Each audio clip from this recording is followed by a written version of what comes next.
सो rainy season जो है वो बच्चों के लिए, टॉडलर्स के लिए बस एक बारिश में मस्ती का सीजन नहीं होता। इसमें हम पेरेंट्स को बहुत ही ध्यान रखना पड़ता है टॉडलर्स का, क्योंकि यही वो सीजन है जिसमें बच्चों को क्या होता है, खांसी जल्दी से हो जाती है, जुकाम जल्दी से हो जाता है, फीवर जल्दी से आ जाता है, डायरिया हो सकता है, डेंगू हो सकता है, मलेरिया हो सकता है। ये बहुत सी चीजें इसमें अराइज होती है मॉनसून के सीजन में। तो मैं कुछ आपको आज इंपॉर्टेंट 8 प्रिकॉशंस बताने वाली हूँ जो हर एक टॉडलर पेरेंट को पता होना चाहिए इस मॉनसून के सीजन में, जिससे कि हम अपने टॉडलर के लिए कुछ रिस्क जो है वो कम कर सकें। So hi everyone, this is Vishali and welcome to moms restart. तो आज मैं हर एक पॉइंट को एक सिंपल लैंग्वेज में एक्सप्लेन करने वाली हूँ और बताने वाली हूँ कि वो कौन सी सिचुएशन है जिसमें आपको डॉक्टर के पास जाना है। अदरवाइज आपको ये प्रिकॉशंस जो है वो फॉलो करने हैं, जिससे कि आपके जो बच्चे का रिस्क है वो कम हो जाए। सो आइए वीडियो को स्टार्ट करते हैं। सबसे पहली जो इंपॉर्टेंट थिंग है, मॉनसून के सीजन में आपको बहुत ही ज्यादा क्या देखने को मिलता है?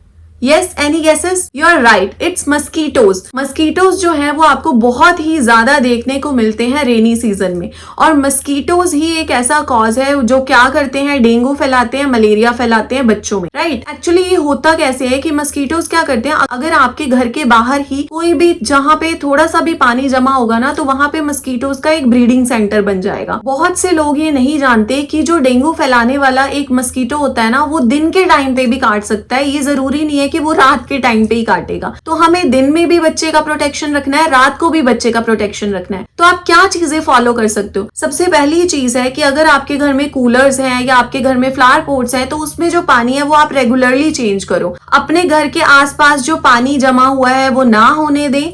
सेकेंडली है कि आपको अपने बच्चे के लिए रात को सोने के टाइम आप नेट यूज कर सकते हो, आप कोई भी मस्कीटो रेपेलेंट यूज कर सकते हो। एंड वन मोर थिंग, अगर आप चाहते हो कि मैं बताऊं कि मैं कौन सा मस्कीटो रेपेलेंट यूज करती हूँ अपने बच्चे के एज के अकॉर्डिंग, तो आप कमेंट में मुझे पूछ सकते हैं, मैं वहां पे आपको लिंक शेयर कर दूंगी। तो ये कुछ चीजें आप फॉलो कीजिए। और हाँ, अगर आप बच्चे को बाहर लेकर जाते हो तब भी उसको फुल पैंट्स और फुल शर्ट्स में आप लोग बाहर लेकर जाइए, जिससे कि जो मस्कीटो के काटने का रिस्क है वो यहाँ पे कम हो जाए। सेकेंड जो मोस्ट इंपॉर्टेंट पॉइंट आता है वो आता है सेफ ड्रिंकिंग वाटर का।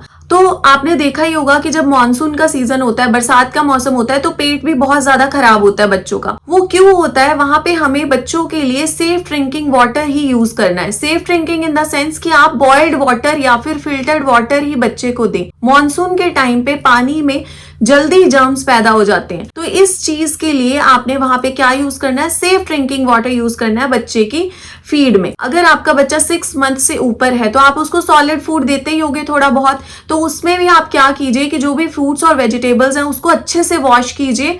आप बच्चे को फिल्टर्ड और बॉइल्ड पानी ही पिलाइए। और अगर आपका बच्चा 6 मंथ से कम है, मतलब कि आपका बच्चा 0 to 6 मंथ्स का है, तो उस टाइम पे आप अगर फॉर्मूला देते हो बच्चे को, तो आपको जो बच्चे की बॉटल है वो अच्छे से धोनी है, अच्छे से बॉईल करनी है, स्टेरलाइज करनी है। अगर आप बच्चे का फॉर्मूला मिल्क बनाते हो तो आपको इंस्ट्रक्शंस के अकॉर्डिंग फॉर्मूला मिल्क बनाना है। अगर आपने बच्चे को फीड कराया और कुछ मिल्क लेफ्ट ओवर है इन द बॉटल, तो आपको वो मिल्क दोबारा से बच्चे को नहीं देना। उसको बहुत टाइम ज्यादा हो जाएगा पड़े हुए, तो वो आपने दूध दोबारा से बच्चे को नहीं पिलाना, क्योंकि वही एक मेन कॉज बन जाता है जर्म्स के पैदा होने का। तो ये चीजें अगर आप अवॉइड करोगे, तो सेफ ड्रिंकिंग वाटर अगर आप यूज करोगे, तो आप काफी हद तक स्टमक इन्फेक्शन का जो रिस्क है उसको कम कर सकते हो। नेक्स्ट पॉइंट है, स्टमक इन्फेक्शन जो है वो सिर्फ वाटर से नहीं होता, वो खाने से भी हो सकता है। तो आपने फूड हाइजीन का भी ध्यान रखना है, क्योंकि क्या होता है कि मॉनसून के टाइम पे ह्यूमिडिटी बहुत ज्यादा होती है, और इसी ह्यूमिडिटी के कारण ना बैक्टीरिया पैदा होते हैं और फंजाई इजीली पैदा हो जाती है खाने में। तो अगर आपने खाना बनाया है और वो 2-3 घंटे से रूम टेम्परेचर पे है, तो आपने वो खाना बच्चे को नहीं खिलाना। वो खाना आप अवॉइड कीजिए। आपने टॉडलर को फ्रेश बना हुआ खाना ही खिलाइए,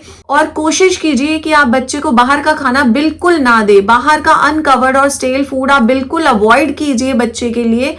जो भी खाना आप बना रहे हो, अच्छे से आप वेजिटेबल्स और फ्रूट्स को धोइए, तभी आप बच्चे को दीजिए। तो ऐसा करके खाने से अगर कोई स्टमक इन्फेक्शन का रिस्क हो सकता है तो वो बहुत ही ज्यादा कम हो सकता है। तो इन चीजों का आपने यहाँ पे ध्यान रखना है। नेक्स्ट जो इम्पोर्टेंट पॉइंट है, बारिश के मौसम में अक्सर बच्चे जिद करते हैं बारिश में खेलने का।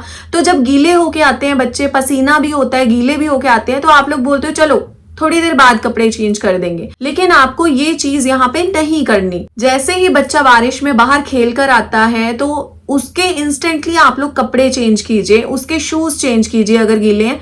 क्योंकि क्या होता है, अगर आप बच्चे के शूज चेंज नहीं करोगे, वेट क्लोथ्स रखोगे, तो उससे स्किन इन्फेक्शन होने का जो चांस है वो बहुत ही ज्यादा बढ़ जाता है मॉनसून के सीजन में। तो इस पॉइंट का आपको बहुत ही ज्यादा ध्यान रखना है। बच्चे के जो वेट क्लोथ्स और वेट शूज है वो आप इंस्टेंटली चेंज करो जैसे ही बच्चा खेलकर बाहर से आएगा। नेक्स्ट जो बहुत ही सिंपल सा पॉइंट है और बहुत ही ज्यादा इफेक्टिव है वो है हैंड हाइजीन रखना। जब भी आप बच्चे को खाना खिला रहे हो, अपने तो आप हैंड वॉश करो ही करो। जितनी बार भी आप बच्चे को खाना खिला रहे हो और जितनी बार बच्चा खाना खा रहा है, बाहर से आता है, तो उसके हैंड आप जरूर वॉश करवाइए। क्योंकि छोटे बच्चों का अक्सर पता ही नहीं होता, आपको भी पता है कि छोटे बच्चे कहीं पे भी हाथ लगा देते हैं, तो ये एक कॉज बन सकता है इन्फेक्शन का। तो आपने ध्यान रखना है कि मॉनसून के सीजन जब भी बच्चा बाहर से खेल कर आता है, खाना खाने के लिए बैठता है, तो आपको उस टाइम पे बच्चे के भी हैंड वॉश कराने हैं। अगर आप बच्चे को खुद खाना खिला रहे हो तो उस टाइम पे आप भी अपने हैंड वॉश कीजिए। अगर आपका बच्चा छोटा है, 6 मंथ से कम है, या बच्चा आपका आप खुद से खाना नहीं खाता है, आप बच्चे को खाना खिलाते हो, बॉटल में दूध पिलाते हो, तब भी आपको जो फॉर्मूला भी बनाना है वो अपने हैंड वॉश करके ही बनाना है।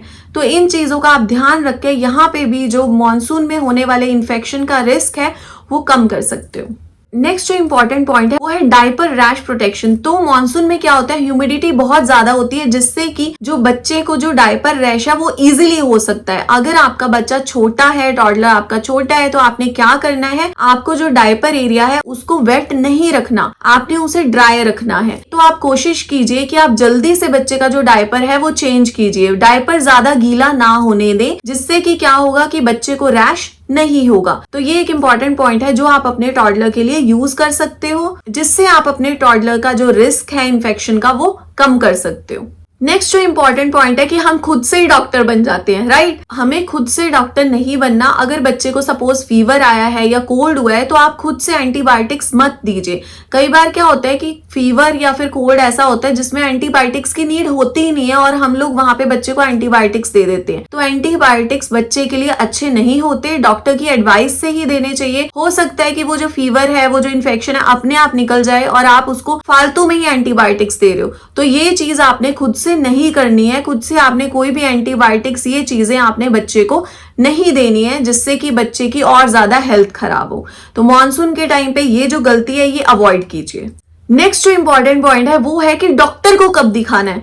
तो गाइस, अगर आपका बच्चा कुछ भी नहीं खा रहा, बच्चे को बहुत ज्यादा डिहाइड्रेशन हो रही है, बच्चा बिल्कुल ही सुस्त है, बच्चे को उल्टी आ रही है या बच्चे को लूज मोशन हो रहे हैं, उस पॉइंट पे आप बिल्कुल भी देर मत कीजिए, जल्दी से आप डॉक्टर को दिखाइए, जिससे कि जो बच्चे का आगे अगर उसे इन्फेक्शन है भी है तो वो आगे ना बढ़े। रेनी सीजन यस एंजॉय करने का सीजन तो होता ही है, और साथ ही जो मैंने प्रिकॉशंस बताए हैं उन प्रिकॉशंस को आप फॉलो करके अपने बच्चे के लिए जो प्रॉब्लम्स अराइज हो सकती है मॉनसून के सीजन में उनको काफी कम कर सकते हो। इस वीडियो को जरूर किसी ना किसी पेरेंट के साथ शेयर करिए सो दैट वो भी मॉनसून में अपने बच्चे का अच्छे से ध्यान रख सकें। सो गाइज, ये वीडियो अगर आपको अच्छी लगी है तो जल्दी से वीडियो को लाइक कर दीजिए, चैनल को सब्सक्राइब कर दीजिए और जितना हो सके इस वीडियो को शेयर कीजिए सो दैट हम अपने टॉडलर्स को इस मॉनसून के सीजन में हेल्दी रख सकें।